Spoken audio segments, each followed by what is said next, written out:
Dulu. Ah, salah. Salah, dua. Dua, dulu. Dulu ni.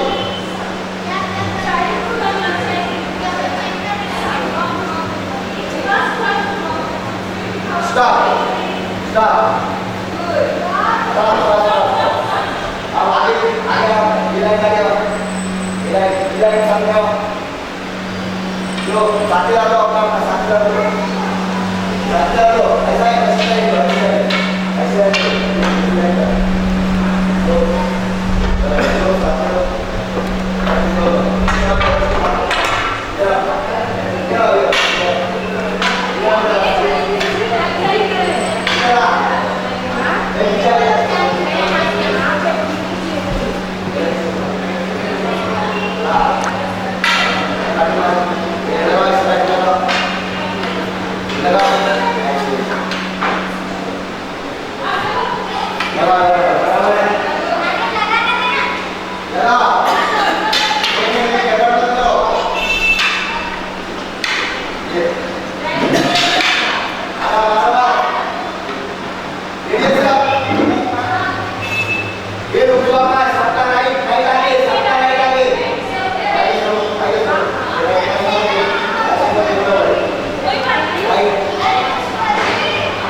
हमरे sir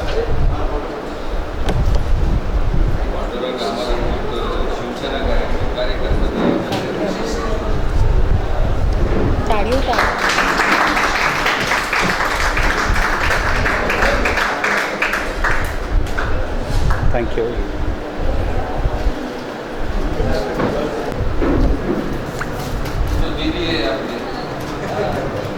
इकडे बा बाळा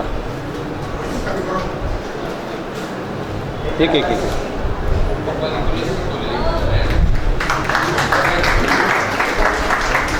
थैंक यू छोटा बच्चा है उनका भी स्वागत करेंगे। थैंक यू सबसे फास्ट है। जोरदार तालियां बजनी चाहिए इनके लिए। बहुत ज़्यादा टाइम निकाल के ये सेल्फ डिफेंस जो क्लास हो रही है बहुत अच्छी हो रही है।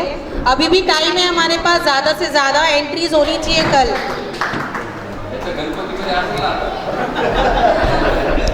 Thank you. Thank you sir.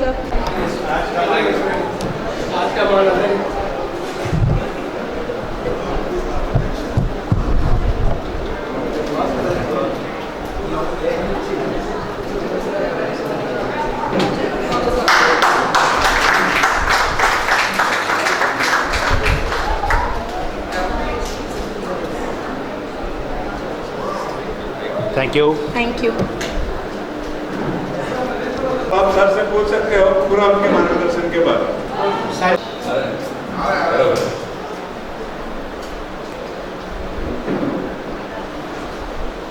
सबसे पहले तो सिद्धि गणेश मंडल को मैं मेरी ओर से हार्दिक बधाई देता हूँ और बहुत पिछले कई सालों से मैं देखता हूँ कर्मनी में, मुझे लगता है 50-55 साल हो गए अपना लॉन्ग जिसको लीगेसी बोलते हैं, बहुत लंबे समय से आप लोग काम करते हैं। और विशेष बात ये है कि आप पहचाने जाते हैं खास चीज़ों के लिए। आपका जो निरोधक रहता है बहुत ही अच्छा निरोधक रहता है। मैं शिवसेना के माध्यम से आप लोगों का बहुत बार वहाँ स्वागत किया हूँ स्टेज के ऊपर अपने शिवाजी चौक में। सबको पहले बहुत बहुत बधाई देता हूँ। इस बार विशेष बधाई इसलिए देता हूँ कि हमारे जो आपने झांकी को छोड़ के जो इस बार सेल्फ डिफेंस का जो नया एक ट्रेनिंग यहाँ पे दिया है, तो मैं समझता हूँ आज के समय में बहुत जरूरी बात है। तो जब तक महिलाएं अपनी खुद का डिफेंस नहीं करेंगी और खास करके युवा जो युवती रहती है उसको आजकल एजुकेशन का प्रमाण बढ़ गया है, सर्विस में भी बहुत बार जाना पड़ता है, कई लोग अपने शौक में जाते हैं। उन सभी लोगों के लिए ये बहुत जरूरी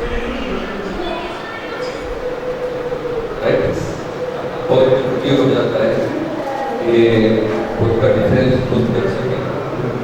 तो इसके लिए भी मैं आपको बहुत बहुत बधाई देता हूँ। आज मतलब 2-3 दिन पहले से मेरे साथ संपर्क हो रहा था कि डॉक्टर साहब को आना है, आरती के लिए आना है और आरती के लिए आना है और साथ में कुछ अच्छी तरह से प्रबोधन भी आपको करना है। कुछ आपको एक ऑर्थोपेडिक के चलते आपको कुछ मार्केटिंग मिले। मुझे बहुत खुशी हुई इस बात की कि मुझे इस काम के लिए भी बुलाया जाता है, क्योंकि आजकल मैं थोड़ा सा सोशल पॉलिटिकल इन सभी चीज़ों में रहता हूँ। पर मेरे अंदर जो डॉक्टर है वो मेरा पहली पहचान है और मैं भी उसको खोना नहीं चाहता हूँ।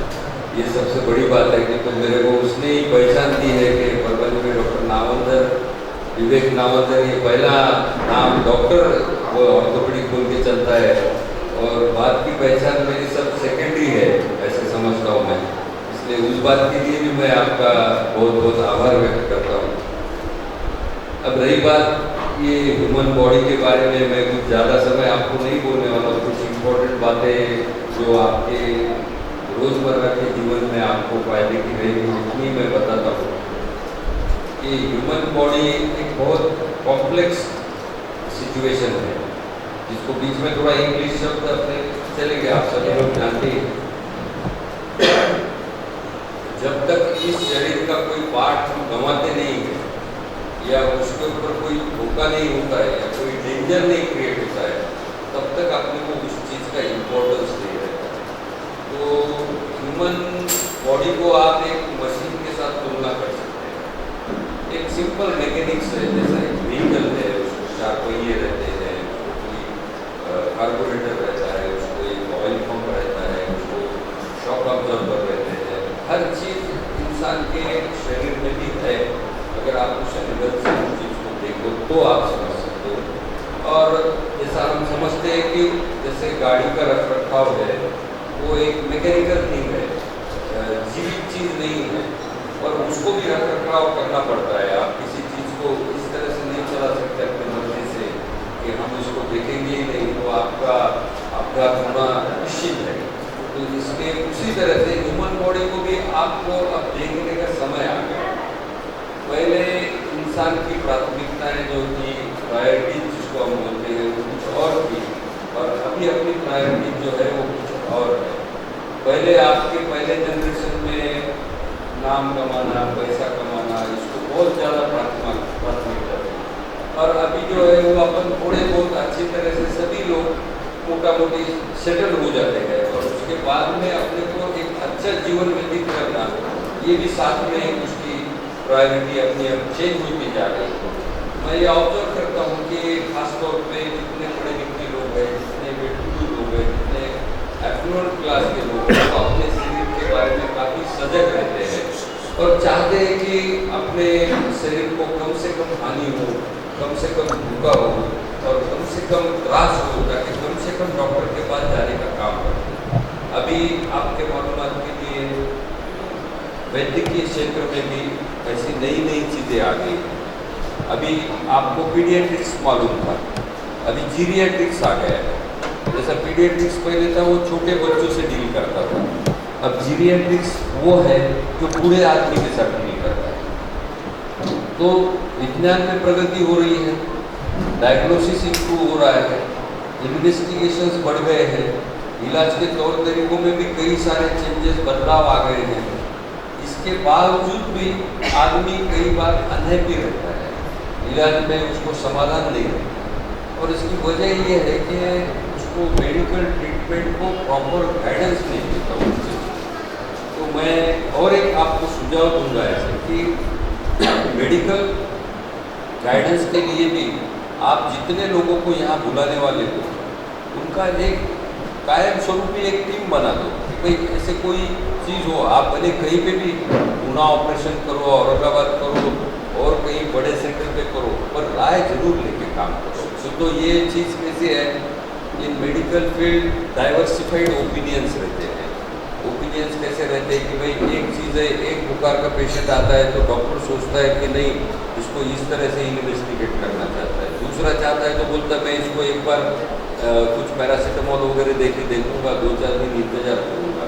कुछ है तो ऐसे सोचता है कि इसको बहुत एक्सट्रीम चीज़ें हैं जो पीठ का पानी तक उसका जांचने का निकाल सकता है। तो ये मेडिकल फील्ड में डिफरेंस ऑफ ओपिनियन बहुत ज़्यादा है। ये डिफरेंस ऑफ ओपिनियन से कई बार डॉक्टर और पेशेंट में भी बहुत दूरियां हो जाती है।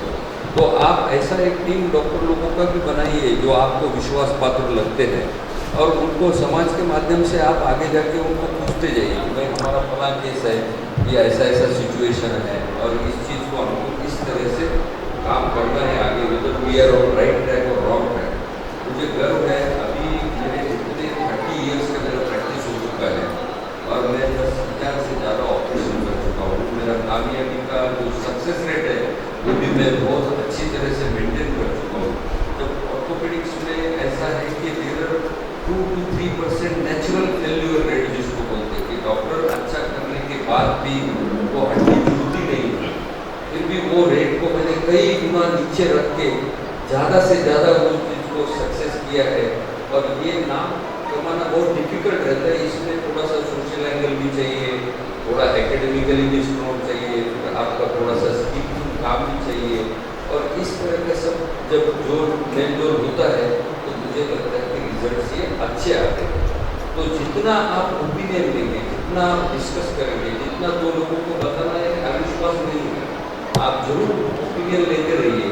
लाइन में किसी चीज़ को करने के बजाय आप ओपिनियन लेके कोई अच्छा काम करेंगे तो उसका रिकॉग्निशन, उसका सक्सेस रेट तो ज़्यादा अच्छा रहेगा, और पछतावे का समय कम आएगा, ताकि पीछे मुड़ के ऐसा न लगे कि यार मैं उस वक्त इनको बताता था, बात करता था, तो ये मैं इसमें से ये सोल्यूशन निकाला।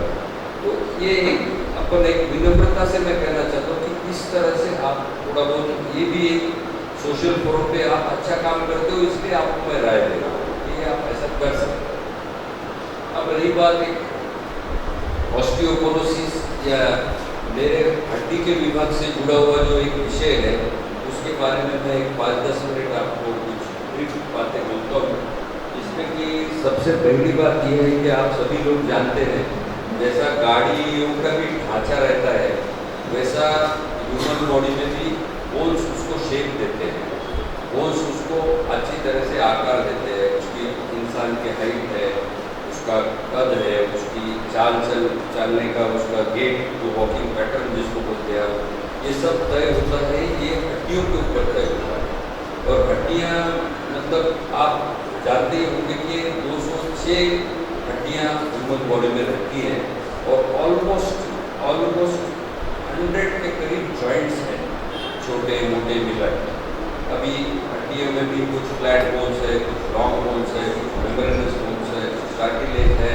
माने ये थोड़ा सा व्यापक विषय है, ये आपसे उतना कंसर्न नहीं है। पर इन 206 हड्डियों को अच्छा रखने के लिए उसका एक इंटरनल ढांचा रहता है और उस ढांचे को मैट्रिक्स बोलते हैं। उसके अंदर मैट्रिक्स रहता है और मैट्रिक्स के अंदर यानी जालीदार कड़क चीज़ रहती है, उसके अंदर कैल्शियम जो है वो भरा जाता है, मिनरल्स जो है वो भरे जाते हैं और उसके बाद उस हड्डी को शक्ति आती है। आमतौर पर जब मनुष्य कोई पैदा होता है तो 0 to 35 तक बोन तैयार होना और बोन बिगड़ना, यानी बोन का फॉर्मेशन और बोन का रिसॉर्प्शन, ये प्रक्रिया साथ साथ चलती है। आपको मालूम नहीं है कि आपका बोन जब तैयार हो रहा है तो साथ में बोन रिसॉर्प भी हो रहा है, यानी बोन आपका जो है वो कम भी होता जा रहा है शरीर का, ये हमको खबर नहीं है कब तक, जब तक हमारी उम्र 35 ईयर्स की नहीं है तब। अब 35 ईयर्स के बाद क्या होता है कि बोन का फॉर्मेशन की प्रक्रिया ये थोड़ी सी कम हो जाती है, मगर रिसॉर्प्शन की प्रक्रिया रुकती नहीं होती और वो रिसॉर्प्शन की प्रक्रिया नहीं रुकने की वजह से फिर पेशेंट्स को बोन में डेफिसिट शुरू होता है और उसको आमतौर पे हम ऑस्टियोपोरोसिस कहते हैं, क्योंकि अभी सभी महिलाएं पुरुष सभी जानते हैं कि हड्डी कमज़ोर हो गई। अब ये ऑस्टियोपोरोसिस जो है, ये ऑस्टियोपोरोसिस अभी इन दिनों में ये कार्डियक प्रॉब्लम के इतना ही जानलेवा साबित हो रहा है। भले ही डायरेक्टली उसके वजह से कुछ प्रॉब्लम नहीं आएगा, पर उसकी वजह से जो सिक्विली है, यानी जो फ्रैक्चर है, उसकी वजह से जो चेंजेस बॉडी में होने वाले हैं, उसकी वजह से ये जानलेवा साबित हो रहा है। और इसीलिए ऑस्टियोपोरोसिस यानी हड्डी की कमजोरी, हड्डी का कैल्शियम का कम रहना, इसको काफ़ी ज़्यादा एग्रेसिवली इन दिनों ट्रीट किया जा रहा है। तो ऑस्टियोपोरोसिस आपको हुआ है, ये समझने के लिए आपको क्या करना चाहिए? बेसिकली ऐसा है कि देखिए आपका अगर कोई बॉडी में पेन होता होगा फॉर विदाउट एनी रीजन, आप एक्सर्ट नहीं हुए, बहुत चले फिरे नहीं, फिर भी आपको कहीं दर्द हो रहा है, दर्द की जगह बदल रही है, आपको बैक पेन हो रहा है, आपको कहीं हड्डियों में दर्द हो रहा है, आपके थाइस में पेन हो रहा है, तो आपको सोचना चाहिए कि there is no any reason, कोई बड़ा ट्रैवलिंग नहीं हुआ, मैं कहीं गिरा नहीं या गिरी नहीं, मेरे को कोई इस तरह का त्रास नहीं, फिर भी ये दर्द क्यों हो रहा है? तो that may be the beginning of osteoporosis. Osteoporosis की वो शुरुआत हो सकती है। और अभी जैसा मैंने बताया पीडियाट्रिक जीरियाट्रिक, उसी तरह से अभी एक प्रिवेंटिव मेडिसिन आया है। प्रिवेंटिव मेडिसिन यानी उस चीज़ को हम होने ही ना दें, और वो प्रिवेंटिव मेडिसिन की भी अभी बहुत ज़्यादा उसकी क्रेज़ है, बोले तो भी चलेगा कि किस वजह से ये चीज़ें होती है, उसकी मालूमात लेना और उसके इनिशियल लेवल पे उसको ब्लॉक कर देना, ये प्रिवेंशन जो है वो आपको उसको भी साथ साथ ध्यान में रखना चाहिए। फिर आपको मालूम करना चाहिए कि क्या करना चाहिए प्रिवेंशन करने के लिए।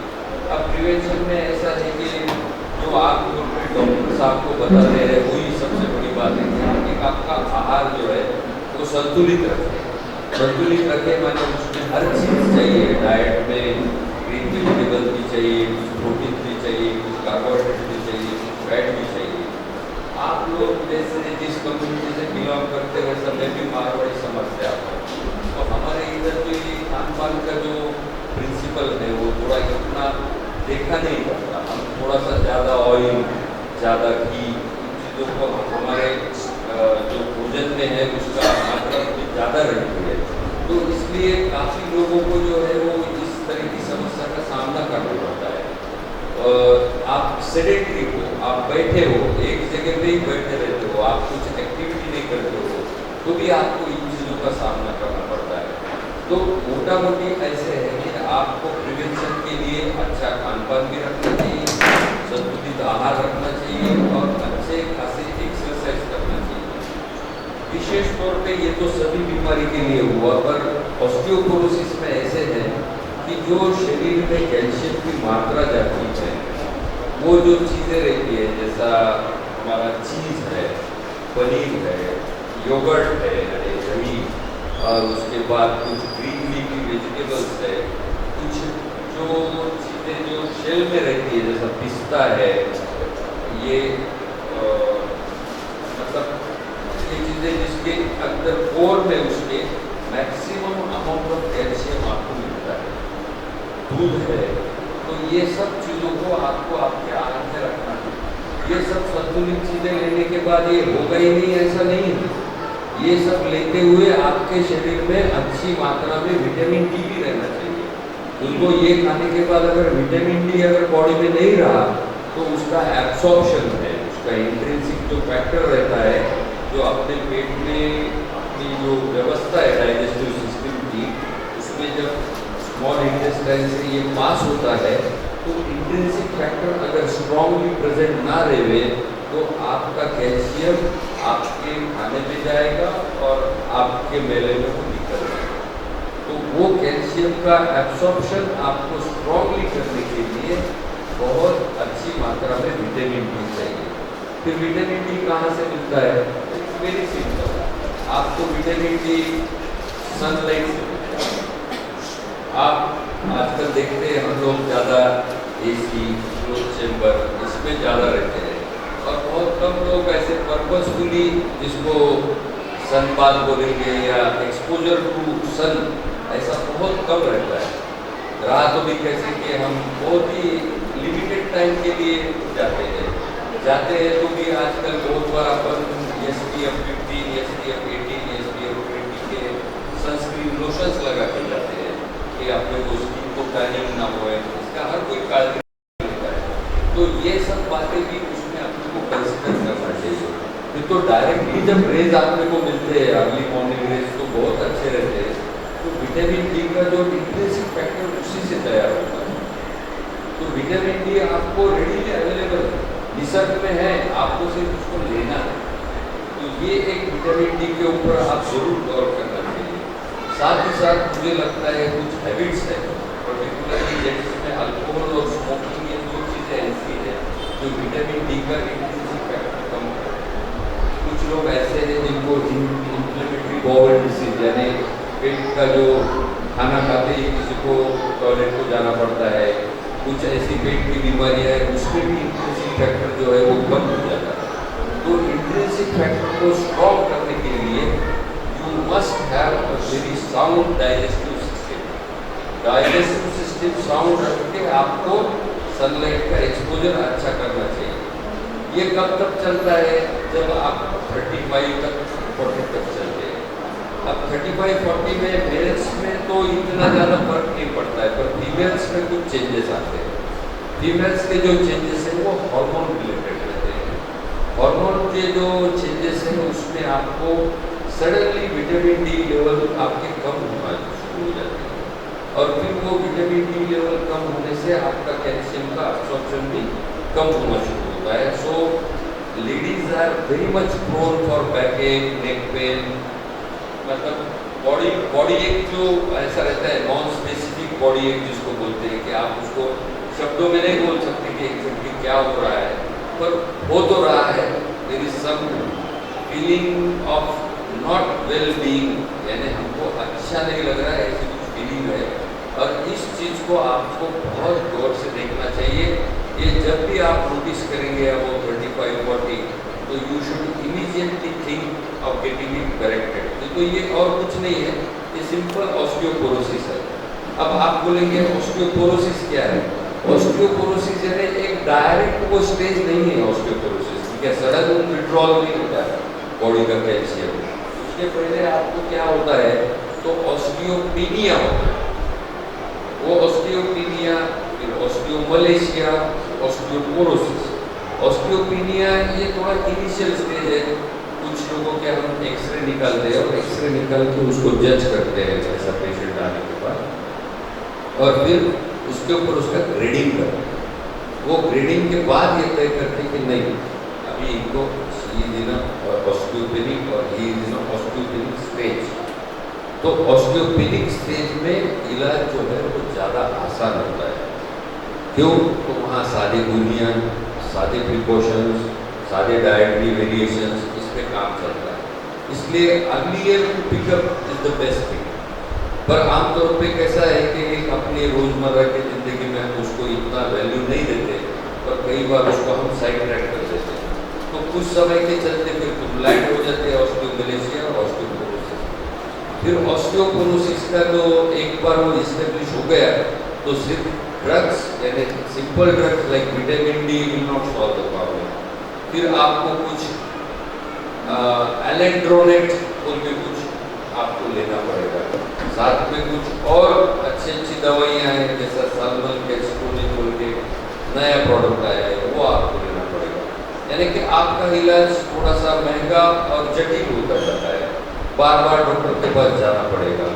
फिर तीसरे स्टेज में जब आप पूरा ऑस्टियोपोरोसिस एस्टेब्लिश होने को जाएंगे तो आपके माइंड में एक बात क्लियर याद रखना कि छोटे से एक्सीडेंट में भी आपको बड़ा फ्रैक्चर हो सकता है। और एक बार फ्रैक्चर जब होता है तो वो डिपेंडेंसी को निमंत्रित करता है, आप परावलंबी हो जाते हैं। फ्रैक्चर अगर पैर का हो जाए या हाथ का भी हो जाए तो आपका एक हाथ नहीं है, तो यहाँ जाके आपको फील होता है कि नहीं आज मेरा एक हाथ काम नहीं कर रहा है। तो ये चीज़ आपको वो जब फ्रैक्चर हो जाएगा तब उसका महत्व समझ में आएगा कि नहीं ये ऐसा हो गया है। हेल्दी इंडिविजुअल है, नॉन ऑस्टियोपोरोटिक है, तो कुछ मुझे नहीं मालूम कि मतलब गिरने के बाद उसको फ्रैक्चर होगा या नहीं। तो ये डिसाइड करता है फोर्स ऑफ द ट्रॉमा, कितने जोर से आप गिरे हो, किस तरह का आपका अपघात हुआ है, क्या आपको वहाँ पे मतलब वो इंजरी होना चाहिए थी या नहीं चाहिए थी। अभी देखो 5 बजे अभी एक बहुत बड़े आदमी का एक्सीडेंट हो गया, साइरस मिस्त्री, आपने नाम सुना होगा। साइरस मिस्त्री ये टाटा ग्रुप के चेयरमैन रह चुके हैं और रतन टाटा के बहुत मतलब करीबी रिश्तेदार, और उनके ऊपर टाटा ग्रुप की बहुत बड़ी जिम्मेवारी थी। एक कार एक्सीडेंट में अभी 5:15 को एक्सपायर हो गया है, अहमदाबाद से वो मुंबई आ गए थे। तो यू नेवर नो कि इस अपघात में क्या होगा। देखिए ये मैं ऐसा करूँगा तो ऐसा नहीं होगा, ऐसा कभी नहीं होगा। ये डेस्टिनी, किसी को मालूम नहीं। फ्रैक्चर सादा फ्रैक्चर कई बार लोग बोलते हैं मैं एक छलांग लगाया गिर गया और मेरे को फ्रैक्चर हो गया। जब तक कोई बड़ी ये नहीं, मैं रूटीनली वो नाली पर भाग के जाता था, मुझे कभी कुछ नहीं हुआ, पर आज हो गया। तो ये जो चीज़ें हैं इसका कोई प्रिवेंशन नहीं है। पर काश एक आधे बार आपका अगर हड्डी में वो स्ट्रेंथ रहता था तो शायद आपका वो सिचुएशन हैंडल हो जाता। तो बोलने का मतलब ऐसा है कि ये प्रिवेंटिव भी है, तो भी आप उसका कोई फुल सर्टिफिकेट नहीं कि ये करने से ऐसे ही होगा। पर इसका मतलब ऐसा नहीं कि निश्चय ही आपको अच्छी तरह से उसकी तरफ ध्यान देना चाहिए। फिर ध्यान क्या देते हैं आप? आपका न्यूट्रिशन अच्छा रखते हैं, आप आपका एक्सपोजर टू सनलाइट अच्छा रखते हैं, आप एक्सीडेंट होने वाली जो चीज़ें हैं उसको अवॉइड करते हैं। जैसे आप रश में जाना है, फटाफट कुछ डिसीजन लेना है, कोई क्राउडेड एरिया में जाना है, आपका माइंड सेट भी परफेक्ट चाहिए कि आपको उस वक्त जाना है इतने क्राउडेड एरिया में तो किस तरह से जाना चाहिए।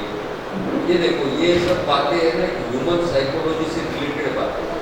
जितना अपनी साइकोलॉजी को स्थिर रखेंगे, जितना अपने विचार चक्र को काबू में रखेंगे, उतनी ये समस्याएं कम होंगी। एक्सीडेंट जब होता है या कुछ भी घटनाएं घटती है तो आमतौर पे आदमी कहीं तो अरे मुझे पता ही नहीं कैसे हो गया, उस वक्त उसका माइंड उसको ब्लर्ड हुआ रहता है, उसका माइंड में क्लैरिटी नहीं रहता है और उस वक्त वो चीज़ हो जाती है। तो रूटीनली जो वो एंटिसिपेट करता है वो उस मोमेंट में वो नहीं कर पाता है और फिर हड्डियाँ उसका साथ नहीं देती। और ये इंसिडेंस ऐसा है कि 50 साल के आगे 4 अगर लेडीज ढूंढे तो उसमें 2 को फ्रैक्चर होने की संभावना है और 50 साल के आगे अगर 4 पुरुष देखेंगे तो उसमें से एक को फ्रैक्चर होने की संभावना रहती है। ये डाटा है, ये स्टडी करके निकाला हुआ डाटा है। तो ये सब चीज़ों को आपको ध्यान में रखना है और डाइटरी इंटेक प्रॉपर रख के आपको उसको कॉम्बैट करना है। अभी ऐसे नहीं कि मैं यही खाते थे पर ये ऐसा क्यों हो गया, तो कई बार ऐसा है कि इंटरेस्टिंग फैक्टर आपके पास नहीं होगा, इसलिए वो हो सकता है। This doesn't give you any sort of certificate कि आप ऐसा रहते थे, इसके बावजूद मुझे कुछ नहीं होना चाहिए। कई लोग रहते हैं बहुत सारे एक्सरसाइज करते हैं, सब करते हैं, अरे अभी ठीक थे, अभी खेल के आए और अभी कुछ तो कार्डियक प्रॉब्लम आ गया, नो मोर। तो इन सब बातों को सोचने के लिए आपको उसके प्रिवेंटिव एस्पेक्ट पे जाना पड़ेगा। और एक बात बिल्कुल ध्यान में रखो, पीरियोडिक चेकअप ये भी आप समाज के माध्यम से कर सकते हैं। पीरियोडिक चेकअप अभी जहाँ अभी मैंने मेरे स्कूल में बाल विद्या मंदिर में भी अभी हमारे टीचर्स का ऑलमोस्ट 120 टीचर्स का हमने चेकअप करवाया। हमारे एक बहुत अच्छे शिक्षक का देहांत हो गया, ऐसे अनटाइमली अनएक्सपेक्टेड देहांत हो गया। तो बोलने का मतलब ये कि पीरियोडिक चेकअप आप करते रहिए। एक चीज़ मिलने के बाद उसका इलाज करना और पीरियोडिक चेकअप में उसको पिकअप करके उसका इलाज करना, इसमें बहुत ज़्यादा अंतर है। इसके लिए आप इंश्योरेंस का फायदा ले सकते हैं। Get everybody insured. तो मेडिकल ट्रीटमेंट अभी बहुत डिफिकल्ट हो गया है, नई चीज़ें आई हैं, साथ में बहुत सारा खर्चा लेके आएंगे। तो इंश्योरेंस इज अनदर थिंग जो मैं आपको राय दूंगा कि आप इंश्योरेंस फैमिली में बिल्कुल हर एक का इंश्योर आपने करके लेना चाहिए। और ये सब बातें सामाजिक स्तर पे आप लोग जो मुखिया लोग हैं यहाँ पे वो भी ये कर सकते हैं। मैंने मुझे ये कहना है कि एक डिसीज को या एक ऑस्टियोपोरोसिस को या एक कार्डियक इवेंट को या एक ब्रेन ह्यूमरेज को आप एक तरह से नहीं हैंडल कर सकते। आपको उसको एक वर्कअप करना पड़ता है और वो सिस्टम के बाद आपको वो करना पड़ता है। आप इंश्योर्ड हो, आपके साथ कुछ हानिकारक घटना हो जाए तो आपका कॉन्फिडेंस लेवल अलग रहेगा। आप अनइंश्योर्ड है और आपके साथ कुछ हो जाए तो पहले तो आप आधे ठंडे हो जाएंगे कि यार ये क्या हो गया, अभी ये नई समस्या को कैसे मैं झेलूँगा। तो ये बहुत इम्पोर्टेंट बात है। तो ये सब बातों को आप गौर करो। मेडिकल फील्ड एक मिरेकल का फील्ड है, अनएक्सपेक्टेड बातें यहाँ बहुत होती रहती है और ये सब बातों में भी हमको बहुत अच्छे रिजल्ट देना है। आमतौर पर डॉक्टर का एक स्किल रहता है, कला रहती है। सबसे बड़ी बात पेशेंट के मन में आत्मविश्वास जगाना, उसको उसके काबिल बनाना, उसको ऐसे लगना चाहिए कि नहीं मैं सही में इस डॉक्टर के साथ अच्छा हो सकता हूँ या मेरा इलाज किया तो मैं सक्सेसफुली फिर मेरा जो जीवन है मैं पहले जैसा व्यतीत कर सकता हूँ। ये सब बातें मेडिकल फील्ड में ये आधा गेम साइकोलॉजी का है, आधा गेम वास्तवता का है, वास्तवता में आधा गेम प्रिवेंशन का है और महज 10% ट्रीटमेंट का है। तो ये सब बातों को आप ध्यान में रखिए। ये बातें बहुत सिंपल बातें हैं, इसके लिए कोई बहुत रॉकेट साइंस की जरूरत नहीं है, कोई बहुत बड़े विचारों की जरूरत नहीं है, कुछ नहीं है, साथ ही रोजमर्रा की बातें हैं। आप इसको इन बातों को ध्यान में रखिए और आपको हड्डी के विभाग से चल के आपको जो भी समस्या है आप मुझे पूछ सकते हैं। मुझे और लगता नहीं कि कुछ करना चाहिए। मैं एक बात बताना भूल गया आपको कि ऑस्टियोपोरोसिस के अंदर आप कंप्लेन करके जब आते हैं तब मेरे पास एक मतलब इन्वेस्टिगेशन के भी ऑप्शंस आपको बता के रखता हूँ। इन्वेस्टिगेशन में ऐसा है कि पहला आपको सीधा बॉडी में सीरम कैल्शियम कितना है वो देखते हैं। पुराने डॉक्टर देखते, नए डॉक्टर तो वो भी नहीं देखते, डायरेक्ट उसका BMD कराते हैं, bone mineral density. Bone mineral density करने के भी 2 टाइप है। एक छोटा सा मशीन आता है जिसमें आप आपके हील यानी आपकी एडी को रख के BMD का टेस्ट करते हैं और उसके ऊपर से आप डिसाइड करते हैं। और दूसरा आता है डेक्सा स्कैन बोलते हैं, डेक्सा स्कैन, जिसमें पूरा पेशेंट को एक वेट के ऊपर बिठा कर उसके बॉडी का स्कैन किया जाता है। Not a regular CT scan नहीं होता है, डेक्सा स्कैन बोलते हैं। और उसके ऊपर वो बॉडी के उसके हड्डी की क्या ठिसूलता है या क्या उसका खराबी है, कितनी इसमें मिनरल क्वांटिटी कम हो गई है, इसके अपने को मालूमात नहीं। ये एक इन्वेस्टिगेशन का पार्ट मुझे लगता है मेरे इसमें बताने का रह गया था।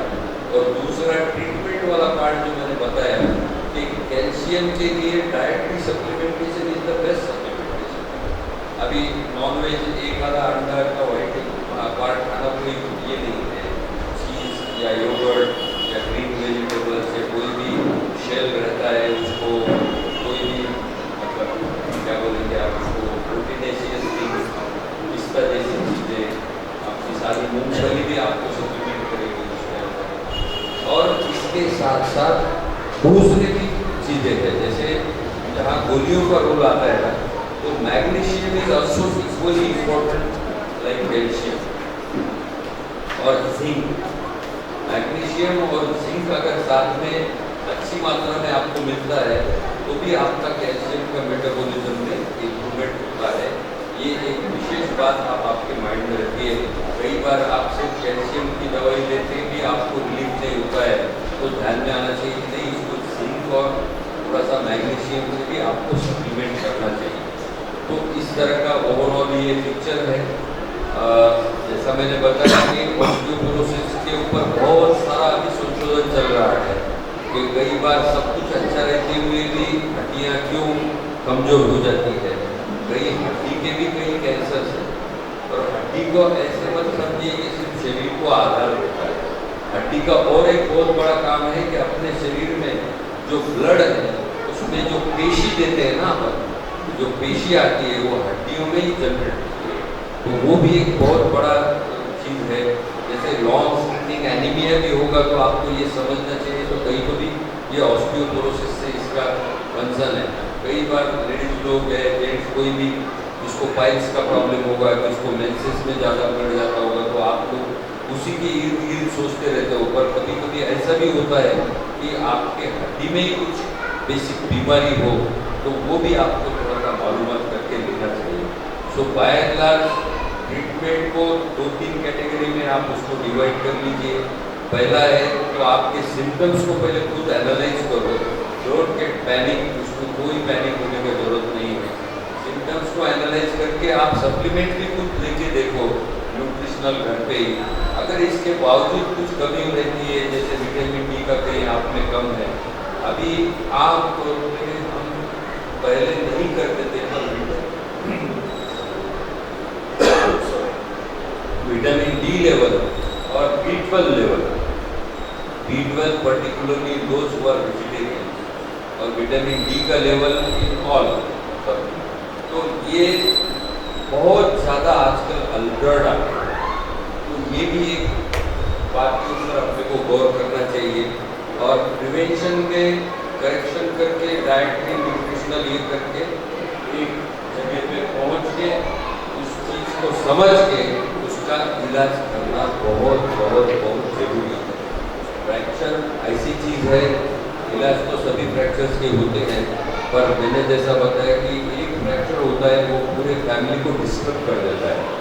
तो एक पेशेंट अगर घर में बेड रिडन होए तो उस घर में जो काम करता है उसको ही मालूम है कि उसकी क्या क्या समस्या है इसके लिए।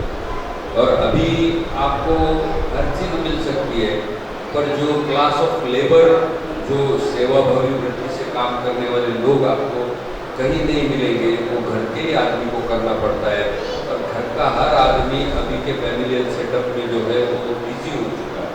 Everybody is working for the family, working for self satisfaction, working for money, everybody is working. हर घर में ऐसा कोई खाली बैठा नहीं है आजकल। तो ये दिल लगाने के लिए जिसको तो बोर हो रहा है उनके कोई काम कर रहा है। तो इस तरह की ये सिचुएशन में बेड रिडन पेशेंट को संभालना मुझे लगता है बहुत डिफिकल्ट है, और इसके लिए आपको आपके इस ऑस्टियोपोरोसिस के डिसीज को बहुत ही आपको ज़्यादा काळजीपूर्वक लेना चाहिए। दूसरी बात, हड्डी के विभाग में ये बोलना चाहूँगा मैं कि ये हड्डी से जुड़ा हुआ हड्डी के स्ट्रक्चर का चेंज मैंने बताया। दूसरा स्ट्रक्चरल चेंज है हड्डी से बनने वाले जॉइंट के अंदर, उसको ऑस्टियोआर्थराइटिस बोलते हैं। ये ऑस्टियोपोरोसिस है, ये ऑस्टियोआर्थराइटिस जो है वो लुब्रिकेंट रिलेटेड रहता है, जो जोड़ों में आपके एक साइनोवियल फ्लूइड बोल के एक फ्लूइड भगवान ने बनाया है, उसकी कुछ मर्यादा है और वो मर्यादा के बाद वो फ्लूइड खत्म हो जाता है, तो उसके लिए भी आपको सजग रहना चाहिए। अब उसके लिए आपको क्या करना चाहिए, 2-3 छोटे-छोटे पॉइंट आपको बताता हूँ कि नोबडी कैन स्टॉप एजिंग। किसी के बाल सफ़ेद होना है, किसी के पैरों में दर्द होना, किसी के चेहरे पे झुर्रियाँ आना, किसी के दांत ढीले होना, किसी की नज़र कमज़ोर होना, ये किसी के हाथ में नहीं है। इट्स एब्सोल्युटली नेचुरल चीज़। ये नेचुरल थिंग को सिर्फ अपने को अच्छा रखने के लिए जरूर आपके पास कुछ हथकंडे हैं, जरूर आपके पास कुछ चीज़ें हैं, उसका आपको ध्यान देना चाहिए। और वो पहले जैसा हर वक्त मैं बताता हूँ कि न्यूट्रिशन से ही वो बातें शुरू होती है। फिर कुछ बातें होती हैं हैबिट्स। अब हैबिट में आपको, जैसा मैंने एक्सपोजर टू सनलाइट बताया ऑस्टियोआर्थराइटिस में आपको हल्का फुल्का व्यायाम ये बहुत बहुत इम्पोर्टेंट है। आपके जोड़, भले आपका छोटा इंटरकॉलेजियल जॉइंट भी होगा, इसको भी रोज मूवमेंट होना जरूरी है। अभी काम करने वाले लोग क्या बोलते हैं, कोई अरे मैं तो गलत काम कर रहा था, मैं अच्छा था, तो कुछ प्रॉब्लम ही नहीं, हमको तो इतना रोज करना पड़ता है। आपको मालूम है हमारे पास हॉस्पिटल में आने वाली संख्या में शहर के साथ साथ कुछ ग्रामीण इलाके के भी लोग हैं, वो रात में मेहनत करते हैं, हमसे भी ज़्यादा फिजिकल वर्क करते हैं, और वो फिजिकल वर्क करने वाले भी फिर अस्पताल में आते क्यों, तो कहीं ना कहीं उसके टेक्निक में भी अभाव है, कुछ तो उसके प्रक्रिया में कुछ कमी है। और ये सब चीज़ों को भी आपको बहुत ध्यान से देखना चाहिए। आपको सबसे पहले ये देखना चाहिए कि आपको जो हम each and every joint of the body को मोबाइल कैसे रहेगा, और ये मोबाइल रखने के लिए आपको हल्का फुल्का एक्सरसाइज करना बहुत जरूरी है। मैं और एक बात कहना चाहूँगा कि vigorous exercise is not advise for the age group beyond 40। 40 के बाद मैं कोई भी मेरा दोस्त रहे उसको मैं बोलता हूँ थोड़ा स्लो हो जाए, ज़्यादा भाग मत, ज़्यादा एक्सर्ट मत। हमारा भाई आया नहीं है, मनोज डर के मारे नहीं आया। मनोज तुमसारी बहुत दौड़ता है, दौड़ता है, दौड़ाता है, लोगों को साथ वालों को भगाता है, तो बोला मत कर भाई। बोलने का मतलब क्या है कि एक समय के बाद ह्यूमन बॉडी को भी कुछ लिमिटेशंस रहते हैं, मतलब आप बहुत ज़्यादा उसको स्ट्रेस नहीं दे सकते। प्लेजर ऑफ एक्सरसाइज कहाँ तक है, जब तक बॉडी को स्ट्रेस नहीं होता उसका प्लेजर है। एक बार आप उसको स्ट्रेस देंगे तो आप एक नई समस्या को वहाँ निबंधित कर रहे हैं। तो ये सब बातों को आपको ध्यान रखना चाहिए। फिजिकल एक्सरसाइज आप करेंगे वो भी एज पर डॉक्टर्स एडवाइस। अभी कैसा है देखो, बड़े शहरों में न्यूट्रिशनिस्ट आ गए, फिजियोथेरेपिस्ट आ गए, वेलनेस क्लिनिक आ गए, हर चीज़ है। मतलब उसको हम पॉजिटिव लो या कमर्शियल तरीके से लो, पर मुझे क्या लगता है अभी हमारे जैसे डॉक्टर ने भी इतना आपको बता दिया, इतना भी आप लोगों ने इतना पिकअप किया, तो आज के आरटीएफ की भगवान की सफल हो गई। तो ये बात कैसा है कि बहुत सीधी बात है, सिंपल बात है, इसमें कोई कॉम्प्लिकेटेड स्टोरी नहीं है। दुनियादारी सभी को लगी है, मेहनत सभी को लगी है। मैं भी आपको बोलता हूँ, मुझे भी काम करना पड़ता है। मैं मेरे जीवन में सवेरे 10 बजे तक जहाँ तक हो सके मैं अवॉइड करता हूँ कि मैं किसी से बात करूँ, फोन लगाऊँ, कुछ मतलब वो समय मेरा एक पर्सनल समय रह गया, ऐसा मुझे लगता है। हर एक के समय जिंदगी में हो सकता है। मुझे ठीक है 10 बजे तक की मुझे लिबर्टी है, मेरे साथ एक साथ में काम करने वाला डॉक्टर है, तो कुछ लोग 8 बजे तक भी कर सकते हैं, कुछ सब होने के बाद शाम में भी कर सकते हैं, ऐसा कुछ नहीं। व्यायाम एक ऐसी चीज़ है, उसको कोई समय नहीं है। व्यायाम में आसानी आने के लिए एक ही चीज़ जरूरी है कि you should be empty stomach, it should not be very heavy. आप ऐसे नहीं कि बहुत परफेक्ट खाना खाते कर रहे, तो वो तो छोटा बच्चे भी रहे तो वो भी हाँफने लगेंगे। आप अगर देखेंगे बच्चा खेल के आता है तो माँ उसको क्या करेगी, खेलने खाना खाते खेलने गया तो जरा धीरे जा, थोड़ा सा मतलब अपने को वो बात भी समझती है। तो बेसिकली एक्सरसाइज का ऑस्टियोआर्थराइटिस में अच्छा खासा रोल है। आप वो जो ऑयल खत्म हुआ है वो बढ़ा नहीं सकते हो, पर उस ऑयल को आप थोड़ा सा मेंटेन कर सकते हो। होने के बाद फिर एनालिसिस है, कुछ नियमावली है, अभी बहुत सारे लोगों के प्रश्न रहते हैं, अपन कौन से बेड पे सोना चाहिए, हार्ड बेड पे सोना, माटी डाल के बैठना नहीं बैठना, कमोड यूज करना नहीं करना, सीढ़ियाँ चढ़ना उतरना नहीं। मुझे लगता है ये सब इंडिविजुअलिस्टिक बातें हैं। As long as you are fit, you are okay, do it. If not, आपको कुछ लगा कि नहीं अपन इससे थोड़े हट के चल रहे, बाजू में चल रहे, आप उसको रोक दो। कोई भी बहुत बड़ा रॉकेट साइंस नहीं है उसके अंदर कि डॉक्टर को कुछ एक्सपर्ट समझता है, ऐसा नहीं है। ऑर्थोपेडिक में तो पेशेंट ही हमको डायग्नोसिस बोल देता है बहुत बार। हमारा वैसे काम ही नहीं है, इनसेट वाले की दिन भी मत लो, ऐसा नहीं। तो बात ऐसी है कि it's a very very simple thing. खाली दोनों आंखें खुलनी चाहिए और उस विषय में सोचने का थोड़ा सा माइंडसेट चाहिए। और अभी तो पूरा यहाँ देखता हूँ पूरी युवा शक्ति है। कोई भी अभी गूगल पे डालो तो पेशेंट आजकल बहुत अपडेटेड आते हैं। समस्या हुई हमारे जैसे लोगों के लिए पहले ही सब मालूमात करके आ जाते हो, ये टेस्ट करूँ क्या, वो टेस्ट करूँ क्या, ऐसे करूँ क्या। तो ये सब अभी चेंजेस आ रहे हैं। तो ये चेंजेस को उस हद तक ही रखें कि अपन अपने खुद के फिटनेस को अपडेटेड रखना। बाकी आप गूगल अपडेटेड है, बहुत खुशी की बात है, पर आप अगर खुद को अपडेट रखें, गुड न्यूट्रिशन, सफिशिएंट एक्सरसाइज, और अभी एक बहुत नई बात सामने आ रही है, नींद। एक जनरल विषय है, सफिशिएंट नींद। हर व्यक्ति को कम से कम 6 और ज़्यादा से ज़्यादा 8 घंटे नॉन स्टॉप स्लीप आना चाहिए। नींद नहीं आना ये भी एक बीमारी का लक्षण है। नींद नहीं आना is a big disease, big very big disease. इसका कारण कहीं तक भी जा सकता है। वो 90% अपने एरिया में जो डॉक्टर का और पेशेंट का माइंड सेटअप है वो नींद के गोली ले जाके एंड होता है, पर वैसे नहीं रहता। आपको नींद नहीं आ रही तो निश्चित ही आपकी बॉडी में कुछ न कुछ बदलाव होते जा रहे हैं। उम्र के साथ साथ नींद का साइकिल है वो कम होता है। आप देखते हैं छोटा बच्चा जब बर्थ होता है तो बहुत देर सोया ही रहता है। फीडिंग होगा फिर सो जाएगा, फिर उठेगा, थोड़ा सा भूख लगी तो रोएगा, फिर फीडिंग होगा फिर सो जाएगा। पर यही देखो आप जो छोटे से बच्चे से लेके जो आप 80 साल के अगर एजेड व्यक्ति के पास जाएंगे तो उसकी नींद की साइकिल डिस्टर्ब होती है।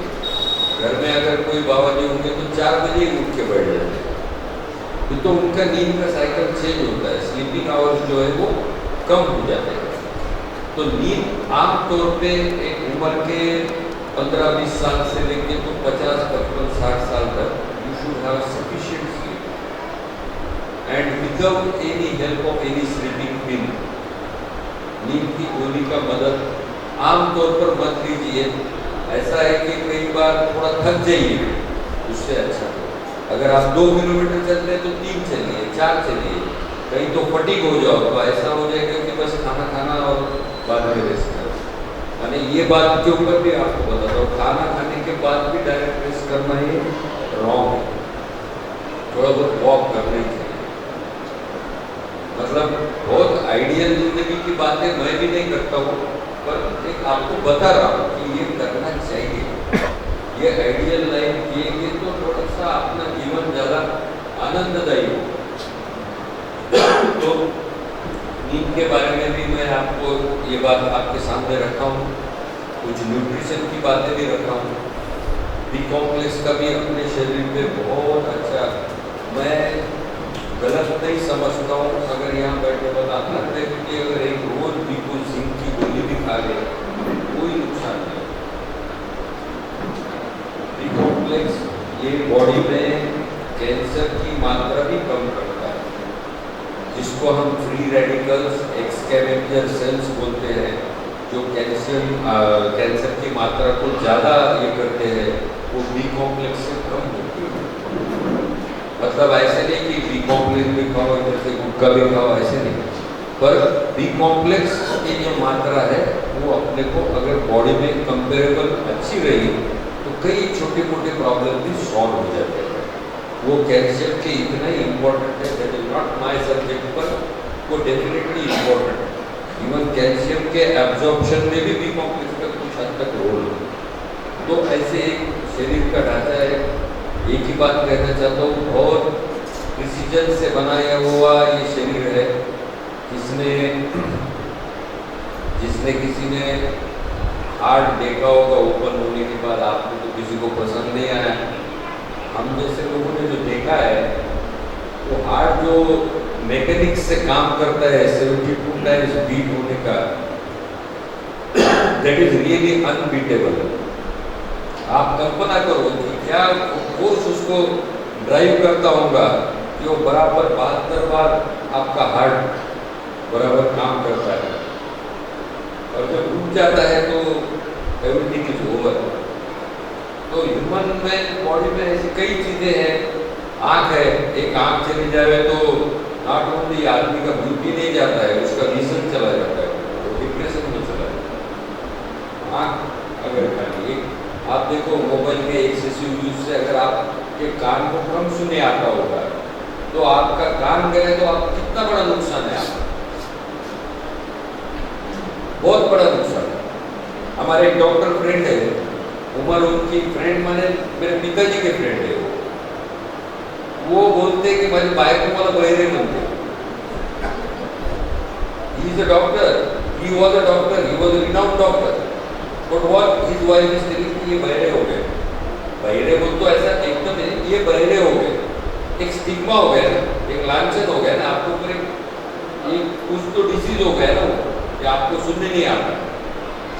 तो ये बहुत छोटी बातें हैं कि आपको विजन की है, आँख की है, कान की है, नाक की है, मतलब ये इन चीज़ों के बगैर हमारा कुछ भी नहीं चलने वाला है। इसलिए ह्यूमन बॉडी की हर चीज़ का रिस्पेक्ट करो, हर चीज़ का ऑनर करो। भगवान का रोज एक बार प्रार्थना करो कि हमको सही सलामत रखें, हमारा शरीर पूरा अच्छा रहे। प्रार्थना करके आज आरती करके छोड़ दो मत, अपना भी सेल्फ इम्प्लीमेंटेशन करो कि अपने को भी क्या करना चाहिए इसके अंदर। तो ये सब बातों को अच्छी तरह से शांत मन से सोचिए, और रोज के लिए भी प्रार्थना कीजिए। और कहीं कुछ अगर इस चीज़ से हटके हो रहा है तो ट्रैक पे आ जाइए, इमीडिएटली करेक्ट योरसेल्फ। कहीं एक्सरसाइज ज़्यादा हो रहा है, ट्रैक पे आ जाओ, चलो उसको कम कर दो। और यू आर द बेस्ट जज, आपके शरीर को आपसे ज़्यादा कोई नहीं पहचानता।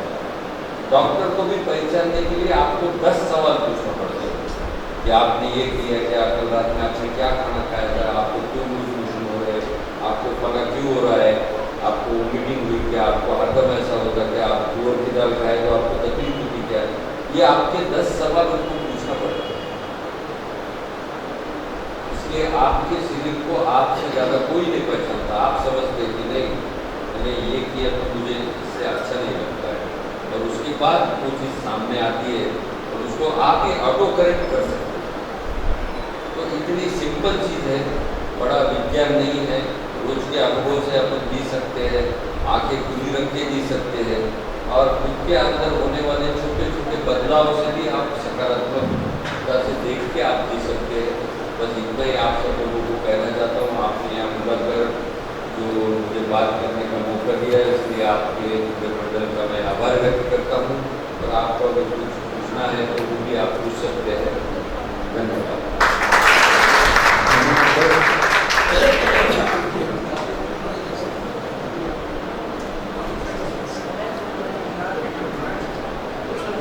किसी को कुछ पूछना है?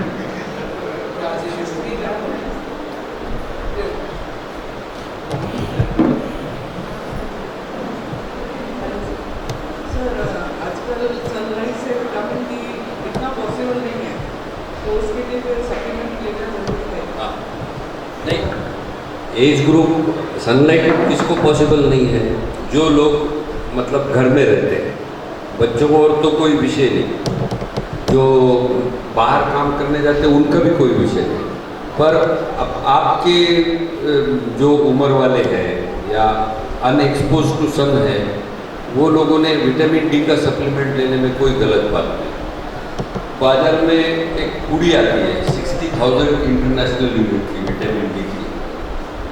आप सादे पानी में भी उसको डाल सकते हैं और पानी में डाल के डिजोल्व करके आप पी सकते हैं हफ्ते में 1 बार से, और साल में 3 महीने, यानी सिर्फ 12 पूरी लेना, तो आपके बॉडी का विटामिन डी काफ़ी मात्रा में करेक्ट होगा। अगर आपको कोई डिसीज नहीं है तो, माने कोई डिसीज है तो फिर उसके मापदंड बदल जाएंगे, पर एक नॉर्मल इंडिविजुअल को just to correct the vitamin deficiency from the absence of sunlight is sufficient. आप 12 पूरियां अगर ले हफ्ते में 1 बार तो इज सफिशिएंट। से कैल्शियम मैग्नीशियम या नहीं, उसको आप देखो विटामिन डी पहले लेना, मुझे तो लगता है तो आमतौर पे एक वेल टू डू फैमिली के खाने में ये सभी एलिमेंट्स रहते हैं, नहीं रहते ऐसा नहीं। हमारे करीब 70-75% पेशेंट जो है ना विटामिन डी लेने के बाद ही ठीक हो जाते हैं। वो तो हम देते हैं उनको कैल्शियम खाना में, पर आई थिंक वो थोड़ा सेफर साइड उनकी हम देते हैं ऐसा समझ के चलेंगे, या कभी कुछ हम एंटिसिपेट करते हैं कि भाई इसको लग सकता है कैल्शियम उनके देते हैं, पर विटामिन डी इज इनफ। अगर इसके बावजूद नहीं कम हुआ तो थोड़े से इन्वेस्टिगेशन कुछ हल्के फुल्के, और फिर आप उसको कैल्शियम मैग्नीशियम और जिंक से आप सप्लीमेंट कर सकते। हेलो सर, मुझे सर्वाइकल की काफ़ी प्रॉब्लम है 4 साल से। पहले तो मैं ज़्यादा काम भी नहीं कर सकती, यहाँ से यहाँ एक नैपकिन तक नहीं उठा सकती थी। तो मैंने पूना में ट्रीटमेंट ली थी, मेरे अंदर के मसल्स जो वीक थे उसको ट्रेन करने के लिए मैंने वो ट्रीटमेंट ली। अराउंड 4 मंथ्स की ट्रीटमेंट हो गई, फिजियोथेरेपी की फुल एक्सरसाइज और IFT, अल्ट्रासाउंड, ये सब मैंने एक्सरसाइज लिए, और जो सप्लीमेंट्स जैसे आपने बोले वो भी लिए हैं, तो भी मेरा अभी भी फुल रिकवर नहीं हुआ है। अराउंड ओनली 50%, मेरे मसल्स अराउंड 99% वीक हो गए। ये left shoulder and right shoulder दोनों अराउंड 99% मेरे वीक हो। मुझे कहा है कि तुम्हारे 90% भी वीक नहीं होगा, मतलब रिकवर नहीं होगा। 50-60 भी हुए कि बहुत अराउंड मेरे 30-40 हो गए, तो अभी 50% से ज़्यादा तो रिकवरी नहीं हो रही है, काफ़ी प्रॉब्लम हो रही है सर। तो उसके लिए आपको उम्र क्या है? 32 और आप क्या करते हैं? हाउस वाइफ भी है? बहुत ज़्यादा झूठे काम करते हैं? नहीं, अभी तो बहुत कम है। ये सब प्रिकॉशंस किया है, जुटने का काम, वजन लेने का काम। डेली वर्क मत कीजिए, थोड़ा सा पॉजिटिविटी बढ़ाओ। ऐसा कुछ नहीं रहता 90% गया 30% नहीं हो रहा है। सर, मुझे सिर्फ ये प्रॉब्लम है, फ्रोजन हो गया है, फ्रोजन बार हो रहा है, वो नहीं, frozen. you see, everything has got a treatment. पहला नो रेमेडी, ये बात उसको निकालो पहला। Second thing, whatever physiotherapy you are doing वो आप रेगुलर। सर अभी तो ये एक्सरसाइज ही चल हाँ, रही है, वही योगा exercise। बस That is called as physiotherapy. Physiotherapy doesn't mean that you go to some physiotherapist and you take care of it. You can do it at home. Simple देखो, जो बातों को एक टोन अप मसल्स रहते हैं, एक fatigue muscles रहते हैं, एक टोन अप मसल्स रहते हैं। कुछ लोगों के मसल्स जो है ना वो छोटे छोटे काम से फटीग हो जाते हैं, और कुछ लोगों जो है उसको टोन अप नहीं कर पाते, उनको पेन फील होता है। तो मेरे अनुभव में around 70 to 80% patient they get very good relief with exercise, moderate doses of calcium and vitamin D. That will solve the problem. It doesn't look like that it's a very big disease, but you have to tackle with those things. It's a very positive angle. It is also equally important. तो कोई भी बीमारी अगर ध्यान में हुआ बड़ी में, तो कोई कैंसर है क्या? नहीं। कोई बाकी ब्रेन स्ट्रोक होने वाले के नहीं, कोई कार्डियक इश्यू का नहीं है, कोई मस्कुलोस्केलेटल प्रॉब्लम। और उसका यही होता है तो सहन नहीं होता है, ये फ्रोजन होती है पूरा। कैसा है, देखो इंडिविजुअल पेन का एक साइकिल है। आप चलते चलते चलते किसी को कांटा चुभ जाता है, कांटा चुभ गए ना तो भी वो जगह पे बैठ जाते हैं। कुछ लोग क्या करते हैं, चलते चलते खड़े रहते ऐसे कांटा निकाल देते आगे चलते हैं। कुछ लोगों को तो बहुत देर के बाद पता चलता है कि कुछ तो चुभ रहा है। This is a pain cycle, it differs from person to person. हर इंसान की पेन साइकिल अलग है, हर इंसान का हीलिंग अलग है। अभी किसी के कान पे जख्म हो गया तो टाके एक ही डॉक्टर ने दिए, उसका भरने का तरीका अलग है, दूसरे इंसान का भरने का तरीका अलग है। वो कितना आगे चल के निशानी छोड़ के जाएगा उसका तरीका भी अलग है। तो that differs from person. Sir पर एक्सरसाइज करते मसल्स हो जाते हैं। हाँ 100% अच्छा हो जाएगा। और इसके और कोई प्रिकॉशंस? नहीं कोई forward bending should be avoided. If you are hostel की बेल्ट भी की थी तो मैं कभी हॉस्टल की बेल्ट नहीं you are not the candidate for belt. वो आप सफर में वगैरह यूज करो। 32 ईयर्स में भाई बहुत कम लोगों को कभी पट्टा दिया हुआ है। आप हाँ नहीं ठीक है तो ओके। अभी आप और एक काम कर सकते हैं, आप मेरे यहाँ आइए हॉस्पिटल में, मैं एक बार आपकी रिपोर्ट देखूंगा कि वाई फॉर द डॉक्टर ऐसे ऐसे होता है, फॉलो करेंगे। एक्सरसाइज मुझे कभी नहीं दिखता कि ये विदाउट एक्सरसाइज मतलब एक्सरसाइज किया और रिलीफ नहीं हुआ है जब नींद से उठते हैं ना तो क्लोजअप एकदम हार्ड हो जाता है। आपका आरए टेस्ट हुआ है क्या? Serum uric acid, RA factor? हाँ। आपके मम्मी को पापा को किसको वात का बीमारी है जो मॉर्निंग स्टिफनेस आप बता रहे हैं? आपको हिल पेन होता है क्या? हिल पेन एडियोपैथी आपके सदर उठने के बाद? नहीं। नॉट अ बिग इशू, हो जाएगा। आप बताइए मुझे एक बार रिपोर्ट चाहिए। Thank you sir.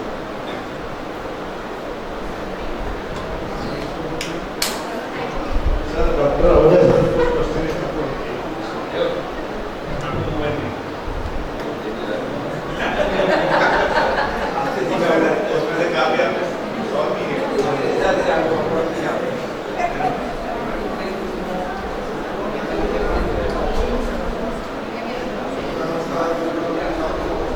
पहला सवाल पूछा है उन्होंने कि बचपन से बच्चों की हड्डियां मजबूत रखने का उपाय बताइए।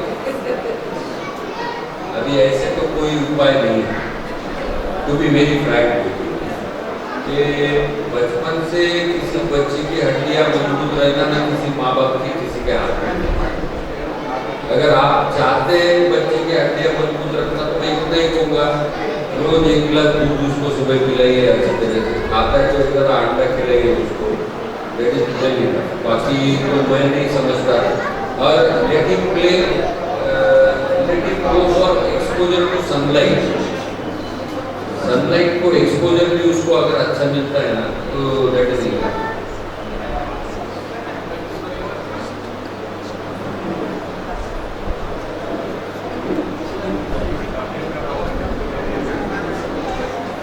विटामिन डी और सूर्य प्रकाश का महत्व, इसको विटामिन डी को लिए हर हफ्ते लेना चाहिए।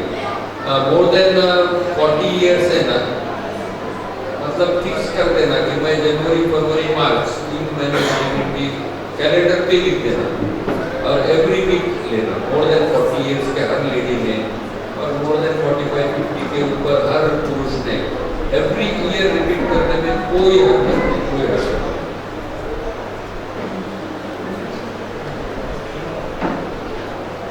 बुढ़ापा अच्छा कटे और हड्डियां मजबूत हो, इसलिए क्या सुझाव है?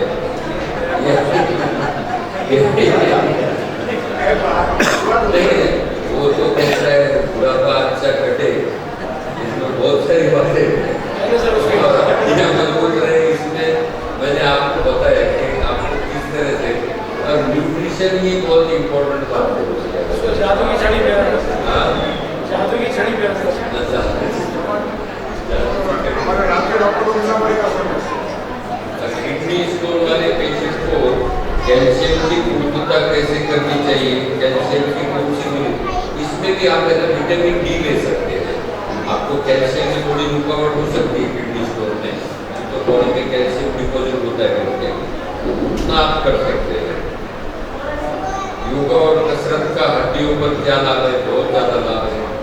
आपके हड्डियों को जो सर्कुलेशन मिलता है बेसिकली, वो ब्लड सप्लाई ही रक्त वाहिनी के थ्रू मिलता है। और रक्त वाहिनी के थ्रू जब आप अच्छा एक्सरसाइज करेंगे, योगा करेंगे, तो आपको डेफिनेटली वो बेनिफिट होगा। छोटे बच्चों में विटामिन डी की कमतरता घर पर कैसे जाने, अच्छा सवाल है ये भी। इसमें क्या है कि अगर कोई अराउंड द जॉइंट बच्चों को सूजन आ जाएगी, एकदम छोटा बच्चा है, माने 5 इयर्स का बच्चा है, और उसको सडनली कोई जॉइंट में स्वेलिंग आ गया है और उसको पेन भी हो रहा है साथ में, तो मुझे लगता है विटामिन डी डिफिशियंसी, जिसको हम रिकेट्स बोलते हैं। और कुछ बच्चे रहते हैं ना, उनका जो चेस्ट है ना, वो पीजन जैसा होता है। पीजन माने ये अगली जो हड्डियाँ रहती है वो ऊपर उठ जाती है और साइड की दोनों जो हड्डियाँ हैं वो बीच में दब जाती है, जिसको पीजन चेस्ट। तो पीजन चेस्ट की वर्किंग, इसके ऊपर आप आइडेंटिफाई कर सकते हैं कि नहीं आपके बच्चे को विटामिन डी की कमी है। भोजन में कैल्शियम किन चीज़ों से ज़्यादा मिलता है, ये भी मैंने आपको बताया। ब्लड में कैल्शियम की मात्रा चेक कर सकते क्या, इसको करवाना चाहिए टेस्ट का नाम। मुझे लगता है सीरम कैल्शियम अभी थोड़ा आउटडेटेड हो गया है, सीरम कैल्शियम ज़्यादा महत्व नहीं रखता। अभी थायराइड हार्मोन, पैराथायराइड हार्मोन, कुछ हद तक सीरम कैल्शियम, फिर कुछ नए हार्मोनल एसिड, ये बातों को जास्ती महत्व है सीरम कैल्शियम से भी ज़्यादा।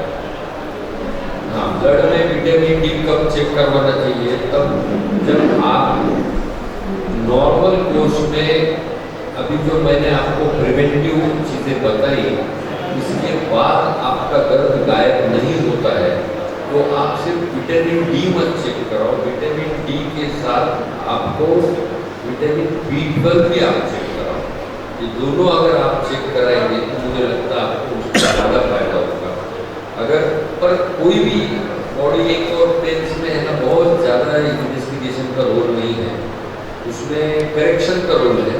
थोड़ा सा आप हटके विटामिन डी के साथ रैंडमली बोले लिए तो हाइपरविटामिनोसिस नहीं होता है, विटामिन की मात्रा बहुत बढ़ नहीं जाती, इसलिए आप आराम से वो चीज़ कर सकते हैं। घर पर चोट आकर मार लगे, हाथ पैर को मार लगे, तो पहले क्या करना चाहिए, मालिश, बर्फ का सेका और टोटल बैग, या बुआ बाबा को मिलना चाहिए, या 2-4 दिन घर पर बैठकर सूजन बढ़ने का इंतज़ार करना चाहिए। बस हो सके तो सवाल कर। धन्यवाद। मैं बोला कॉम्प्लिकेटेड है। तो घर पर चोट का कैसे है मैं आपको बताता हूँ कि आमतौर पर है ना, लोग क्या करते हैं, चोट आती है ना, पहले उसको मराठी में आंबे हड़द, रगत फोड़, और ये और एक घर में रहते ही आदमी जो गुड़पा निकालना, ये करना, ये करता है। और God forbid don't do this things, ये कभी भी नहीं करना। इंजरी हो गया तो पहला काम करना, रेस्ट द पार्ट। मैं हाथ में गिर गया, हाथ में स्वेलिंग आ गई, जस्ट पुट इट लाइक, कुछ भी मत करो। मॉलिश मसाज तो स्ट्रॉन्गली कंटेंट, बिल्कुल नहीं करना। अगर आपको ऐसा लगे कि वहाँ कुछ खून जमा होके हेमेटोमा हो रहा है या कुछ स्वेलिंग इमीडिएट आ गया है, तो आप उसको हॉट फोमेंटेशन नहीं, कोल्ड आइस लगाइए। आइस लगाइए तो वो फ्रोजन हो जाएगा और इमीडिएटली गो टू डॉक्टर। हुआ ये वैक्स, होलू, बाबा कुछ वाट लगा देते हैं वो, कोई मतलब नहीं। 30 इयर्स का प्रैक्टिस, उसके पहले के 12 साल के बाद भी मेडिकल साइंस में मैं अभी भी विद्यार्थी हूँ। I am still the student of medical science, I am not the expert of medical science. इतना वास्ट है वैद्यकीय साइंस। एक शब्द के ऊपर जैसा वकील बहस कर सकता है ना, एक चीज के ऊपर एक doctor, renowned physician, surgeon, orthopedist, they can talk hours together. मैं 15 मिनट बात करने वाला था, मेरे को 45 मिनट तो ये सिचुएशन ऐसी है कि मतलब कि आप एंडलेस है ये मैटर। पर इसी के लिए बोलता हूँ कि जब एक कोई भी डॉक्टर है जो डिग्री होल्डर है, पोस्ट ग्रेजुएट है, उसको आज क्वेश्चन मार्क है, तो उसको बाबा और गुरु क्या बताएंगे उसकी experience? There is no any sort of science. अभी लोग बोलते हैं नेचुरोपैथी है, होम्योपैथी है, आयुर्वेदिक है, मैं सभी का सम्मान करता हूँ, है, और उसकी अपनी मर्यादा। फुल प्रूफ जब करना है, कोई डेथ बेड पे जाता है तो उसको एलोपैथी से ही उसको रिवाइव किया जा सकता है, ना कि पूजा पाठ और कोई तुलसी का पत्ता और कोई नीम का पत्ता उसको ठीक नहीं कर सकता। तो ये सब बातों के ऊपर गौर करो। Wish you a very happy and healthy life. Thank you very much.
Oh, yeah.